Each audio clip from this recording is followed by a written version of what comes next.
sungguh-sungguh luar biasa. Ya, saya percaya ramai di antara kita yang sudah dan sedang mengamalkan produk ELG6 ini, ya. Dan kita juga mempunyai banyak testimoni ya, daripada pengamalan produk ini, ya. Jadi sebelum saya meneruskan, saya punya sharing tentang produk ini, saya ingin mengambil kesempatan di sini untuk mengucapkan jutaan terima kasih kepada orang yang membawa saya ke dunia Elken, upline saya, yaitu MCCM Budi Putra yang pertama, MCCM Andrew Nicholas. Thank you very much. Dan ke semua saya punya barisan senior upline, MCCM Sylvester Chi, MCCM Cisintek, MCCM Lim Swili, dan mentor saya, MCCM, PCM, LSM 7 bintang, Mr. Sengkok Meng, ya. Thank you. Dan saya juga mengucapkan terima kasih kepada pihak pengurusan, ya, terutamanya kita punya EVP, Mr. Shontan, karena senantiasa membantu memberikan yalah banyak good news, ya, banyak produk baru, banyak promotion, ya. Thank you, Mr. Shontan. Dan thank you juga kepada Semangat Angsa Laut lah yang kita ada di Elken, sebab tanpa semangat angsa laut ini memang susah untuk kita bergerak ya, bersama ya, dan melakukan kerja Elken ini, ya. Jadi saya akan terus share kepada produk ELG6 ini, ya. Jadi ELG6 kalau dulu dikenali sebagai IG6, ya, kadang-kadang ada yang keliru, dia bilang mana sudah yang IG6, ya, kenapa sekarang ELG6, ya. Sebenarnya sama saja, ya. I itu diganti ke I supaya semua orang tidak silap, sudah I itu adalah Elken, ya. Jadi LG6 itu ini adalah kolostrum lah, ya. Dan kenapa dia di sana ada 6, sebab ini diambil daripada susu lembu, ya. Selepas 6 jam dia melahirkan anak, ya. Jadi di sana sebenarnya paling tinggi dia punya dia punya imunoglobin lah, ataupun dia punya imun sistem, ataupun yalah. Oke, jadi ELG6 ini adalah pengurniaan paling berharga dari alam semula jadi, ya. Sebab kita tahu ini adalah daripada susu lembu, ya. Alright. Oke. Jadi sebelum saya masuk kepada topik ataupun tentang produk LG6 ini, saya ingin membawa Anda untuk memeriksa ataupun ingat kembali, ya. Saya rasa semua pun sudah tahu lah konsep terapi pembaru molekuler MRT, ya, sebab di Elken kita ada konsep kesehatan, ya. Inilah kelebihan kita ada konsep kesehatan, di mana melalui konsep kesehatan ini senang untuk kita mempromosikan produk kita, sebab produk-produk kita sebenarnya adalah berasaskan, berpandukan daripada konsep kesehatan MRT ini, ya. Jadi secara ringkas, apa itu MRT? Ya, MRT ini sebenarnya adalah terapi pembaharuan molekul ataupun molecular reform therapy lah, ya. So apa dia? Secara ringkas, MRT ini adalah dia mengajar kita tentang asas, ya, sistem ataupun tubuh badan kita, ya, di mana semua kita tahu kita bermula daripada sel, ya, sel badan kita lah, ya. Jadi banyak sel ini dia akan membentuk tisu, ya, baru dia membentuk organ, dan kita ada 10 sistem, ya, dan barulah dia jadi seorang manusia lah, ya. Kita ada badan, ya. Jadi inilah sebenarnya kita punya sistem, ya. Semua manusia semua sama, ya. Sel, tisu, organ, sistem semua sama, ya. Jadi kita lihat, ya, kenapa manusia boleh sakit, ya. Jadi menurut konsep MRT, ya, sebenarnya kenapa kita sakit? Karena sel kita yang sakit, ya. Kenapa? Karena racun. Ya, dari mana racun itu? Daripada 6 faktor. Ya. So apa 6 faktor itu? Yang pertama adalah karena makanan yang tidak betul, pencemaran udara, pencemaran air, tekanan harian, kurang bersenam, dan gaya hidup yang tidak sehat. Ya. Jadi 6 faktor ini sebenarnya susah untuk kita yalah mengelak, ya. Terpaksa kita terima saja. Ya. Jadi apa yang berlaku 6 faktor inilah sebenarnya yang akan menyebabkan kita sakit. Kenapa? Karena 6 faktor inilah sebenarnya yang akan menjadi penyumbang kepada himpunan racun dalam badan kita. Ya. Bagaimana dia menyebabkan penyakit? Ya. Racun yang kita dapat dari 6 faktor ini akan membunuh sel badan kita. Ya. Jadi bila sel kita sakit, maka tisu, organ, sistem badan kita pun sakit. Ya. Sistem badan pun tidak berfungsi dengan baik. Ya. Hari-hari makan 1 minggu sekali saja membuang. Ya. Jadi ini sebenarnya salah satu sistem sudah terganggu. Ya. Jadi apa yang berlaku? Sebenarnya kita sudah ada masalah satu sistem, yaitu sistem pencernaan. Ya. Jadi banyak lagi sistem dalam badan kita. Oke? Jadi bagaimana kita dapat menyelesaikan masalah penyakit yang dipanggil penyakit kronik modern ini? Ya. Bagaimana? Ya. Jadi disinilah sebenarnya MRT ya mengajar kita tentang bagaimana menyelesaikan masalah racun dalam badan kita itu. Ya. Jadi MRT ajar kita tentang 4 langkah. Ya. Konsep kesehatan MRT. Ya. Jadi langkah yang pertama adalah pemakanan yang seimbang. Kita harus mengamalkan pemakanan yang seimbang. Apa dia? Apa yang kita perlu lakukan untuk mendapatkan makanan yang seimbang? Ya. Kita harus mendapatkan pertama spirulina, ya, L-kan spirulina. Kedua, ekstasi ataupun vitamin C. Ketiga, EPA ya, ataupun minyak ikan lah ya. Jadi ketiga-tiga produk ini akan memberikan kita makanan yang seimbang. Oke. Dan yang langkah kedua meningkatkan pengambilan oksigen ya. Bagaimana kita boleh tingkatkan pengambilan oksigen? Nah, sebenarnya langkah kedua ini senang saja. Kalau kita boleh bersenam maka selesai sudah masalah kita ya. Tetapi iyalah bukan semua ada masa bersenam ya. Ada yang iyalah semua kita ada masalah tentang melakukan senaman setiap hari ya. Jadi bagaimana kita mau mendapatkan meningkatkan oksigen ini? Kita ada guasa. Kalau kita selalu ada itu papan guasa, kita guasa setiap hari ataupun dalam 1 minggu 2-3 kali, kita sudah dapat tingkatkan kita punya oksigen dalam badan.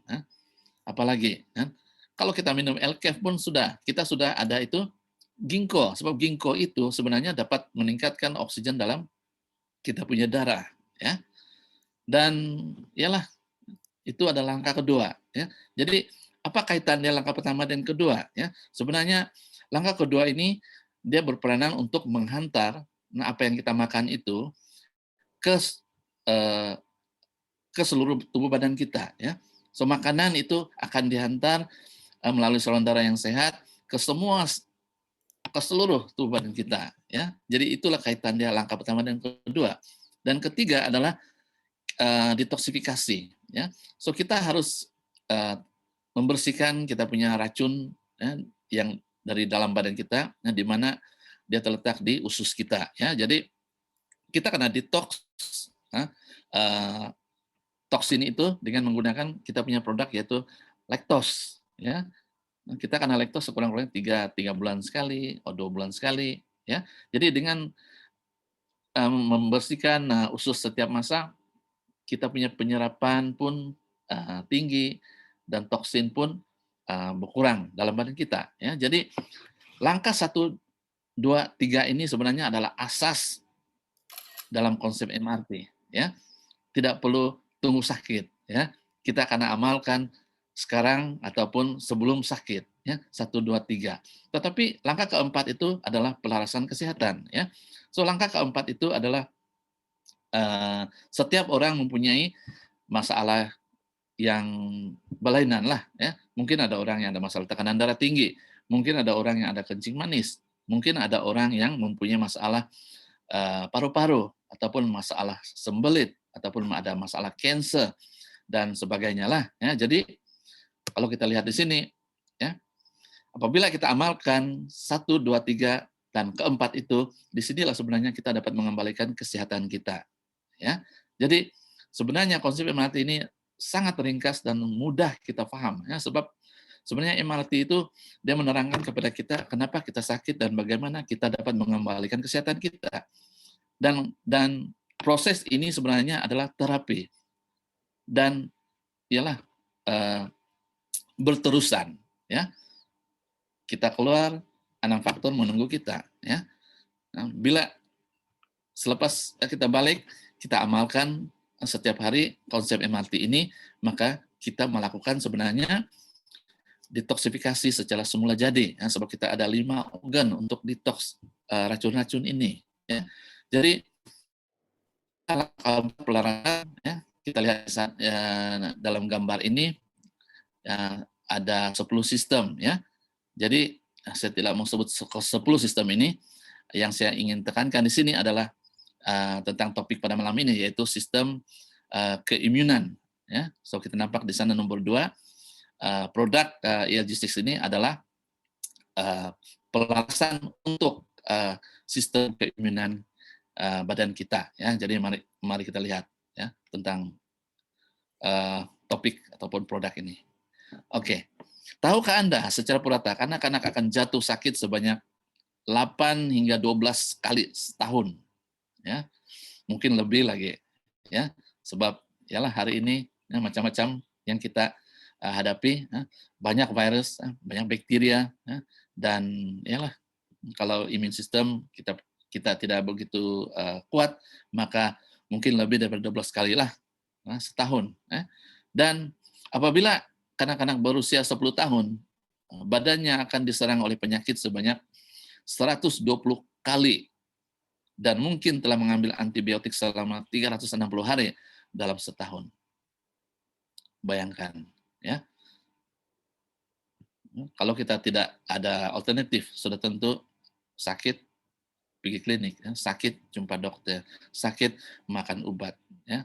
Jadi mungkin yalah lebih dari 120 kali, ya. Jadi kita tahu antibiotik ini kalau diambil berlebihan memang mempunyai kesan sampingan, ya. Dan semua kita tahu kesan sampingan dia, ya. Terutamanya adalah pinggang, ya, dalam jangka masa yang panjang lah, ya. Jadi puncak kesakitan yang semakin membimbangkan ialah penyakit berjangkit, ya. Nah, ini yang kita takut, berjangkit, ya. Ramai yang tidak mempunyai daya keimunan yang kuat, mudah menjadi mangsa penyakit berjangkit, ya. Jadi ini yang kita takut hari ini, ya, sebab hari ini kita dilanda dengan pandemik, ya, coronavirus, ya. Jadi ini sangat mudah berjangkit, ya. Itulah sebab hari ini kita akan membiasakan diri dengan normal baru, ya. Kita akan sentiasa menggunakan itu pelitup muka, ya, supaya penyakit tidak akan berjangkit dengan kita, ya. Jadi sangat berbahaya penyakit berjangkit ini. Oke, jadi bahaya penyakit berjangkit yang pertama, Malaysia merupakan kawasan hitam kejadian demam tinggi, ya. Sudah tentu ini setiap hari kita dengar, ya. Dan di Sabah sendiri, ya, ada tempat-tempat yang yalah dipanggil kawasan hitam, ya, tentang ini case demam tinggi, ya. Jadi case demam tinggi ini bukan baru, ya. Dan kalau kita nampak angka case, ya, di sini kita nampak dari tahun 2008 ada 49.335 case, ya, dan dia menurun dan meningkat dan menurun dan meningkat, ya. Dan kita nampak pada tahun 2015, ya, berapa 120.836 case. Ini ialah jumlah ke semua case. Saya rasa ini sudah ketinggalan, ya, data di sini. Ya, kita sudah berada dalam tahun 2021, ya. Jadi demam denggi ini juga adalah penyakit yang dilakukan oleh oleh ini nyamuk nyamuk Aedes, ya, di mana kalau kawasan kita itu mempunyai ialah kawasan yang tidak bersih kan, sudah tentu nyamuk nyamuk ini akan membiak, dan inilah sebenarnya akan menyebabkan dengue. Ya. Dan bahaya penyakit berjangkit serangan selesma berlaku dengan tiba-tiba, tetapi merebak dengan sangat cepat di seluruh dunia. Ya, jadi mungkin kita pernah dengar SARS, ya, pada tahun 2003, ya, ada 8.096 case SARS di Malaysia, dan 2009 414.945 case H1N1, ya, peningkatan sebanyak 5 kali ganda dalam 5 tahun, ya. Dan tahun yang terkini, ya, kalau kita ada data, memang menakutkan, ya. Setiap malam kita nampak data berapa banyak case setiap hari kita punya ini coronavirus, ya. Jadi ini semua adalah penyakit yang berjangkit yang sangat berbahaya, ya. Jadi penyakit tangan, kaki, dan mulut di dunia melebihi 170 juta case, ya, so 6 kali populasi Malaysia, ya. Jadi ini selalu berlaku, ya. Setiap tahun kita akan nampak, ya, dalam surat kabar kan, kadang-kadang dia tiba-tiba dia berlaku, dan tidak lama dia akan merebak dengan cepat. Ya. Jadi ini biasanya berlaku kepada budak-budak lah, ya. Jadi ini juga sangat-sangat berbahaya kalau tidak kalau kita dibiarkan lah, ya. Jadi kita hidup dalam dunia yang penuh dengan bakteria dan virus, ya. Adakah Anda masih bergantung kepada antibiotik, ya? Setahu saya antibiotik, ya, biasanya dia hanyalah untuk jangkitan bakteria, ya. So di sini kita akan berpikir, adakah kita masih bergantung hanya kepada antibiotik? Jadi di sini kita kena pahami, ya, kita kena cari alternatif, ya, dan di Elken kita ada konsep MRT, ya. Melalui konsep MRT kita akan memahamilah bagaimana kita dapat meningkatkan kita punya daya tahanlah ataupun kita punya imun sistem, ya. Oke. Oke, jadi kolostrum yang menakjubkan penjagaan kesehatan semula jadi turun temurun, ya. Jadi inilah produk yang ini bukan baru, ya, sudah lama, ya, dan saya percaya ramai yang sudah mempunyai feedback lah daripada produk ini, ya. Jadi kita lihat kebaikan kolostrum. Ya. Kadang-kadang orang tanya apa itu kolostrum. Ya. Saya harap kita semua tahu apa itu kolostrum, ya. Kolostrum itu adalah susu, ya. Tapi bukan sembarangan susu lah, ya. Nanti saya akan cerita. Kolostrum merupakan makanan pertama bayi, ya. Dan bayi tidak memiliki daya keimunan dalam 4 bulan pertama. Jadi ini kita kena paham. Dia bergantung kepada khasiat yang terdapat dalam kolostrum untuk menahan segala bakteria dan virus, ya. Jadi ini sangat penting, ya. Kenapa kita selalu diingatkan baby yang baru lahir haruslah menyusu, susu ibu. Sebab dari sanalah dia akan mendapat dia punya imun sistem. Oke. Alright. Jadi kolostrum merupakan makanan keimunan semula jadi berkepekatan tinggi yang tidak dapat diperolehi pada sebarang masa kecuali selepas ibu bersalin, ya.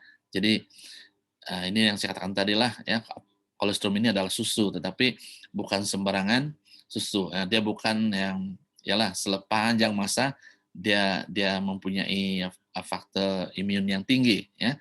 Jadi ini sebenarnya diperolehi pada selepas sahaja ibu bersalin. Ini kalau kita cerita tentang kolostrum daripada ibu lah, ya. Tapi daripada produk IG6 ini selepas 6 jam itu lembu melahirkan anak, ya. Jadi di sanalah terdapat kepekatan yang tinggi, dia punya keimunan, right? So, pengumpulan kolesterol yang pertama, kita lihat di sini, kepekatan faktor imun melebihi 200%. Ya. Kita nampak dalam graf ini, first Birking, paling tinggi, dia punya immunoglobulin. Ya. Kadar penyerapan dia sangat tinggi pada masa yang pertama. Oke. So, kita lihat di sini, Pak. Pengumpulan kolostrum yang pertama, ya, dia mengandungi 70 jenis bahan aktif berkhasiat, ya. So ini sangat penting lah. Ada tiga faktor yang kita dapat sebenarnya apabila kita mengamalkan kolostrum ELG6 ini, yaitu faktor imun, faktor pertumbuhan, dan komponen kesehatan yang lain lah. Ya, jadi kepekatan faktor imun melebihi 2 kali ganda kolostrum biasa. Ya, jadi ini bukan kolostrum yang biasa-biasa. Ini 2 kali ganda dari cakap sana kolostrum biasa. So kita akan mendapat 3 faktor ini dalam ELG6, yaitu faktor imun, faktor pertumbuhan, dan komponen kesehatan yang lain lah. Ya, jadi yang terbanyak di sini adalah kita lihat faktor imun. Ya, ada 31 jenis ya faktor imun. Kita lihat apa dia. Oke. Immunoglobulin. Ya, jadi memang saya percaya kita selalu mendengar tentang immunoglobulin, ya. So apa itu immunoglobulin? Immunoglobulin ini sebenarnya adalah antibody, ya, antibody. So dia dibagikan kepada banyak ini, tetapi yang ada dalam kita punya kolostrum ELG6 adalah dia mempunyai IgG, IgA, IgD, IgE, IgM, ya, ada 5 di sana.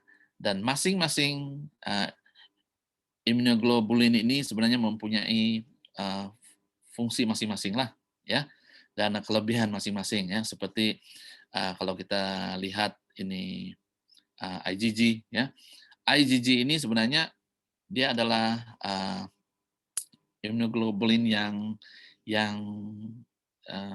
paling banyak yang terdapat dalam kita punya darah, ya, banyak, sangat banyak. Dan kelebihan immunoglobulin ini dia boleh menembusi itu apa ini plasenta, ya, dia boleh menembusi plasenta itu sehingga baby itu pun boleh mendapat IgG, ya. Jadi immunoglobulin ini sebenarnya sangat istimewa lah, dan dia sangat banyak terdapat di dalam kita punya darah, ya. Nanti saya akan tunjukkan gambar, ya. Dan IgA pula dia terdapat di susu, ya. Macam apabila baby itu lahir dan baby itu menyusu susu ibu, dia akan mendapat IgA, ya. So IgA itu ada pada susu ibu, ya. Dan biasanya dia juga ada di di kita punya apa ini air liur, ya. Dia ada di usus, di mukosa, dan di apa ini di air di mata sini, ya. Kadang-kadang tiba-tiba kalau ada habuk apa kan, kadang-kadang pandai kalau air mata itu sebenarnya adalah tindak balas kita punya imun sistem, ya. Jadi ini adalah tugas IgA, ya. Dan IgM pula adalah dia bertindak apabila ada penceroboh ataupun ada antigen yang dia first time masuk dalam badan kita, IgM ini akan dahulu bertindak. So kalau disukatkan, IgM ini akan meningkat dengan mendadak apabila ada serangan, kalau badan kita terinfeksi, dan pelan-pelan dia akan turun dan barulah IgG itu akan mengambil alih, ya. So semua ya imunoglobulin ini bekerja sama sebenarnya, ya. Tapi dia mempunyai pengkhususan lah fungsi-fungsi dia, ya. Macam IgE, ya. Ini IgE ini dia sangat sedikit dalam dalam darah kita ya, sangat sedikit kan. Tetapi dia akan meningkat apabila ada berlaku keradangan dalam badan kita ya. Jadi ya saya tidak akan uraikan satu persatu ya, nanti sampai pagi kita. Oke, so ini tentang immunoglobulin ya. Seterusnya B cytokine. Ya, ini sangat interesting ya, cytokine. So cytokine ini dia sangat yalah luas sekali ya. Sebab kita kalau lihat di dalam gambar ini kita nampak ada interleukin 1, interleukin 2 So kalau kita nampak kadang-kadang dalam buku dia tulisannya IL saja, IL1, IL3, IL4 ya. Sebenarnya apa ini interleukin? Interleukin ini adalah setokin, ya. Sebab setokin ini boleh dipecahkan kepada banyak lagi fungsi dia, ya, fungsi dia. Dan salah satu contoh lah, ya, interleukin 1 apabila kita dijangkiti ataupun mungkin ada kuman ataupun ada virus, biasanya suhu badan kita akan naik ya, naik. Kadang-kadang selepas beberapa jam lah ya, dia akan naik. Nah, bila sebenarnya suhu badan kita naik itu kan, itu sebenarnya adalah tindak balas interleukin ya, tindak balas interleukin. Nah, kenapa dia suhu badan kita panas? Karena dia dia mau membunuh membunuh mungkin ada intelijen yang masuk kan, ataupun yalah virus kan, dia mau fungsinya untuk membunuh virus yang masuk dalam badan kita itu ya. Jadi pelan-pelan apabila dia turunkan IgG akan take over lah ya. Jadi banyak di sini nih, masing-masing dengan tugas dia. Nah, sebab kita tahu cytokine ini adalah komunikasi ya, sel-sel sistem pertahanan badan kita ya, setokin.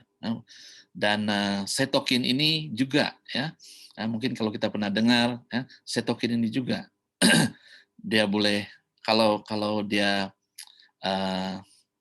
berlaku hyper ataupun tidak dapat dikawal, dia dipanggil cytokine storm ataupun dia hyper, dia tidak kawalan ya. Jadi apabila setokin ini tidak ada kawalan, maka apa yang berlaku di sanalah akan berlaku autoimun dipanggil ya, autoimun. So apa yang berlaku apabila setokin ini tidak dikawal, di sana akan berlakunya keradangan ya, dan kerusakan pada, kalau dia di paru-paru kan, kerusakan kepada pembuluh ataupun di tempat-tempat itulah ya. Sebab ini umpama macam kalau berlakunya peperangan ya, apa yang berlaku kalau ada tempat-tempatnya peperangan kan, memang akan berlaku kemusnahan ya, bangunan runtuh semua, itu tempat jadi padang terkukur ya.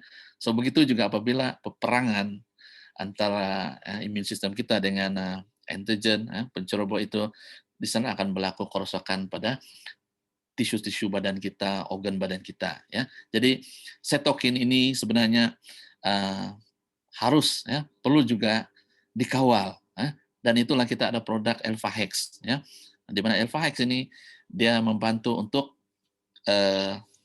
mengawal imun sistem badan kita ya, sebab kita perlukan sistem pertahanan badan yang seimbang ya. Jadi setokin ini sangat luas.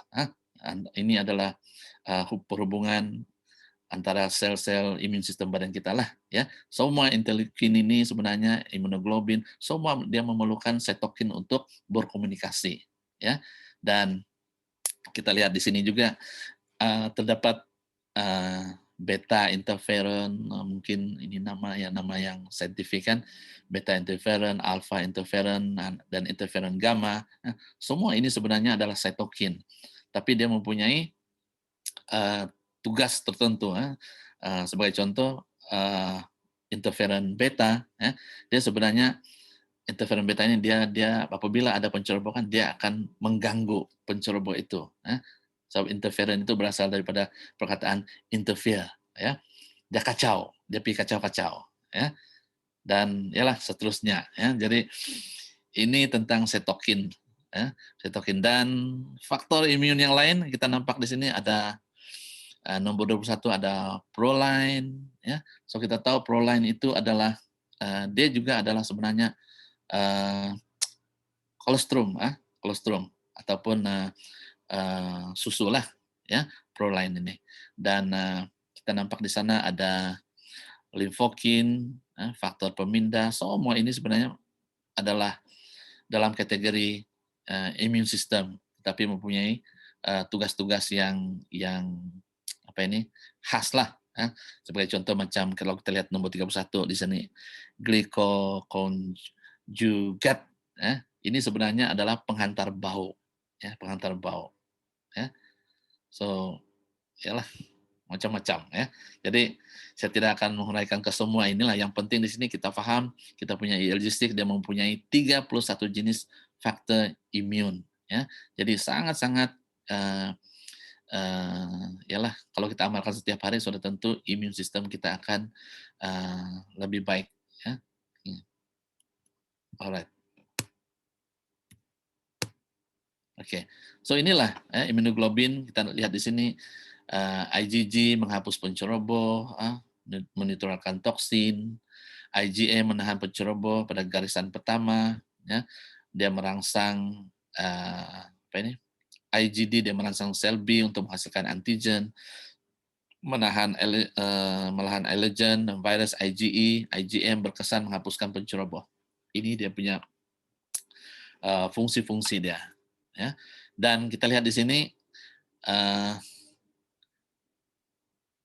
faktor imun menahan serangan bakteria secara menyeluruh lah, ya. Jadi kita nampak di sini di mana letaknya IgA, ya. So IgA dia adalah pertahanan di sini, ya, di pertama di hidung kita, ya, IgA. Dan apabila ada penceroboh masuk, kalau dia limpas IgA ada IgG menunggu dia dan masuk lagi dalam IgD, masuk lagi di dalam ini saluran pernafasan kita, IgE di dalam, dan IgM berada di usus, ya. So kita lihat simptom jangkitan yang diakibatkan oleh bakteria, ya. Bakteria memasuki hidung dan menyebabkan kita bersin, ya. Jadi ingat, apabila kita bersin sebenarnya itu tindak balas imun sistem badan kita, ya. Sebab ada yang masuk melalui hidung kita, mungkin tersedut, ada virus mungkin, kita bersin, itu bagus, ya. Sensitif kita punya imun sistem lah, ya. Dan apa yang berlaku kalau dia dapat dia masuk, apabila kita bersin, kerongkong bengkak, dia akan radang dan sakit lah, ya. Jadi sudah tentulah kalau mungkin ini biasa berlaku apabila kita kalau kita pernah ada masalah macam tonsel kan, ya. Kadang-kadang kita punya tonsel itu bengkak dan berlaku keradangan dan sangat sakit, ya. Dan apa yang berlaku, demam, kita akan badan akan panas dan akan demam, ya. So kenapa demam? Sebenarnya ini semua karena ada activity sistem pertahanan badan kita sedang berperang dengan bakteria atau virus di sana, ya. Dan apa yang berlaku akan berlaku bronkitis, ya. Jadi ini adalah simptom lah, kita nampaknya simptom jangkitan akibat oleh bakteria, ya. Alright. Dan keberkesanan faktor, kita nampak di sini pertahanan pertama, keimunan pertama, hidung merembeskan faktor imun menentang bakteria, ya. Jadi apabila bakteria itu masuk saja di hidung kita, dia akan merembeskan, ya. Yalah ada faktor imun di sana untuk menentang bakteria itu. Dan pertahanan kedua, limfosit merembeskan macrophage dan faktor imun untuk menyerang bakteria dan meninggalkan kahak.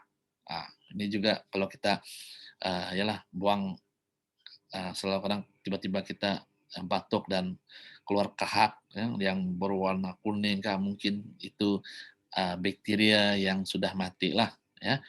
Dan yang ketiga hipotalamus.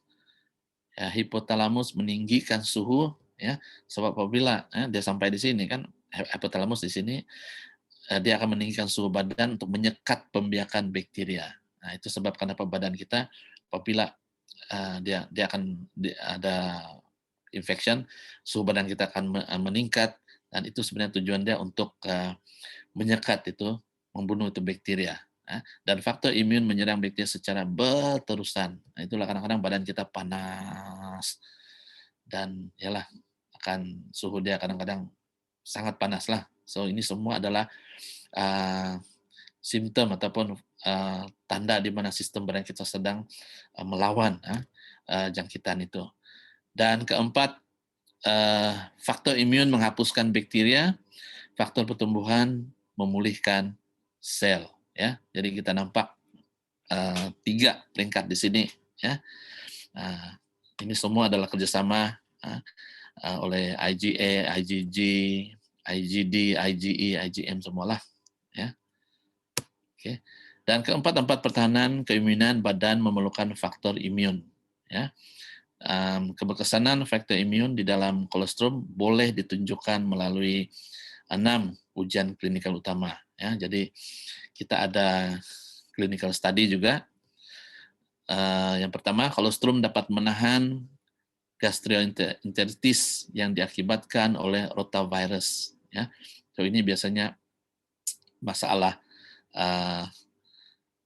anak-anak yang menjalani rawatan kolostrum tidak menghidap gastroenteritis. Ya, jadi ini biasanya masalah kanak-kanak ya, yang selalu berhadapan dengan masalah rotavirus ini.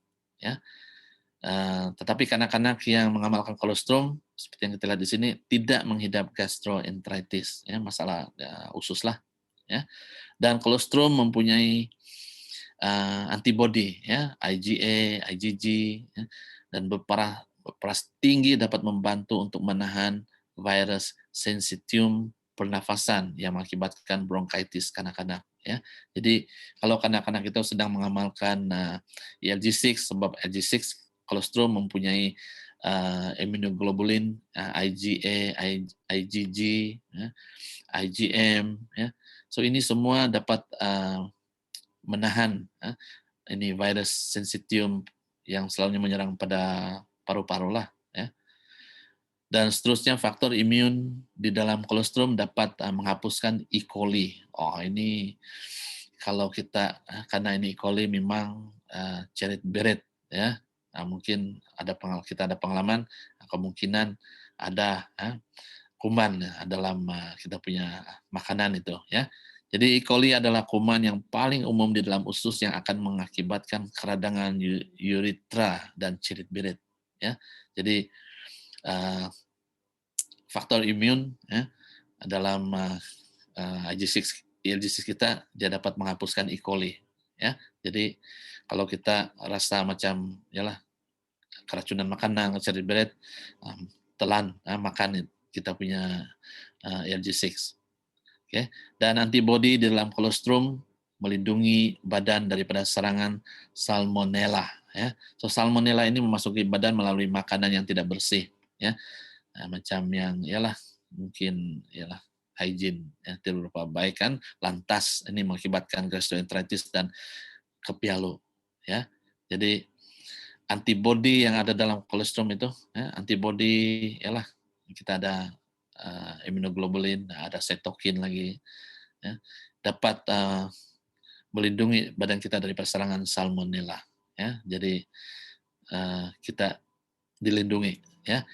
Dan kelima, faktor umum kolesterol mampu menyekat pneumonia. Ya. Kita tahu masalah pneumonia ini adalah masalah paru-paru ya, yang kadang-kadang boleh menyebabkan maut juga ya, karena susah untuk bernafas lah. Oke. Dan lactoferrin di dalam kolostrum berkesan untuk menentang jangkitan kulat. Nah, ini masalah kulit ya. 5.000 jenis kulat menetap di atas kulit, organ, urinary, dan usus kita. Ya, contohnya Candida albicans yang mengakibatkan ruam kulit. Ya, jadi kolostrum ya juga mengandungi lactoferrin. Nah, ini berkesan untuk menentang jangkitan kulat. Okay. Dan selain daripada faktor imun, kolostrum juga kaya dengan faktor pertumbuhan. So kita nampak di sini ada 9 faktor pertumbuhan di sini. Ya. Dan apa kebaikan faktor pertumbuhan ini? Ya, saya ambil contoh faktor pertumbuhan EGF. Ya. EGF ini dia lebih kepada pertumbuhan kulit, ya, kulit kita, ya. So mungkin kalau ada luka ataupun yalah ada kita kecederaan kah, kan faktor pertumbuhan epidermal EGF ini yang sebenarnya dia dapat memperbaiki tisu terutama di bagian kulit kita dengan cepat, ya. Dan faktor pertumbuhan insulin ini semua adalah tentang faktor pertumbuhan lah. Dan kalau kita lihat ini TGF, TGFA, TGFB, semua ini ada kaitan dengan pertumbuhan kolagen dalam badan kita. Ya. Jadi faktor-faktor pertumbuhan ini sebenarnya membantu apabila kita ada kecederaan di luar ataupun di dalam, mungkin ada ulcer, ada kecederaan otot, dan mungkin faktor-faktor pertumbuhan ini semua memainkan peranan penting untuk mempercepatkan penyembuhan. Ya. Oke, orang kebaikan faktor pertumbuhan, orang cedera, seperti yang saya terangkan tadi, dia merangsang pembahagian sel, mempercepatkan pemulihan luka, dan mengurangkan pembentukan parut. Ya, jadi biasanya kalau ada luka kan susah hilang dia punya kesan bekas itu, kita panggil dia parut. Ya. Tapi apabila kita mengamalkan ELG6 kan, sebab dia ada mempunyai faktor pertumbuhan, kan, dia mengurangkan bekas parut itu. So ini sangat baiklah untuk penjagaan ataupun kesehatan kulit kita. Dan untuk atlet pula dia memperkuatkan otot, meningkatkan pemulihan otot. Ya. Biasanya kalau atlet dia berlaku kecederaan, ya, dan ini boleh membantu untuk memulihkan. Ya. Mungkin ada muscle pull kah, ataupun kejangan otot lah, merangsang pembakaran lemak badan. So ini dia juga merangsang untuk pembakaran lemak badan. Jadi dia sangat baik juga untuk menjaga ialah berat badan. Kalau kita biasa makan setiap hari, jadi lemak badan kita akan ialah berkurangan. Ya. Dan orang dewasa ketika 40 tahun IGF adalah 50% lebih rendah, ya, berbanding dengan usia 20 tahun. Ya. So IGF ini dia mengembalikan kekuatan otot. Ini memperbaiki ketebalan, keanjalan kulit. Ini yang saya terangkan tadi tentang kolagen lah. Ya. So kalau mau senantiasa awet muda, amalkan kita punya ELG6. Ya. Dan untuk anak-anak pula, dia menguatkan pertumbuhan tulang, menggalakkan tumbuh besar, meningkatkan kecerdasan. Oke.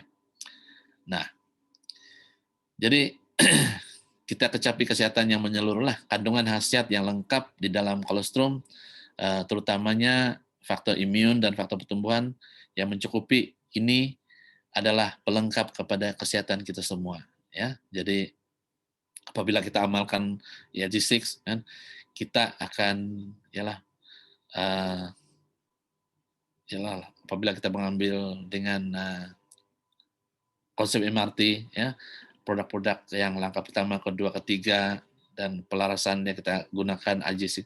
Ini akan lebih melengkapkan lagi lah, ya. Dan quality tinggi dan selamat, nah ini sangat penting. Lembu susu grade E yang disahkan oleh Jabatan Pertanian Amerika Serikat USDA, ya.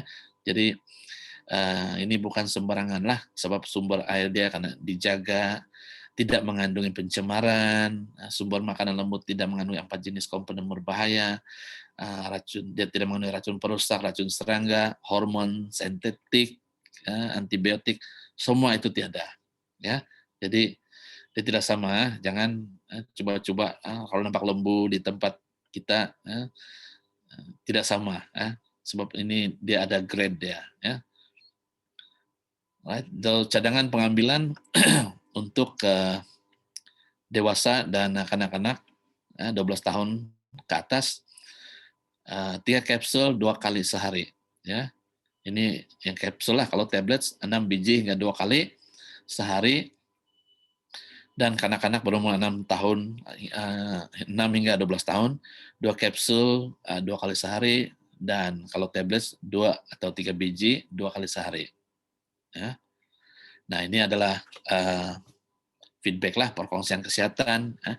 Mereka mengamalkan LG6 ya, yang mengidap penyakit demam denggi, ya, juga mendapat kesembuhan dengan cepat selepas mengamalkan LG6 ya.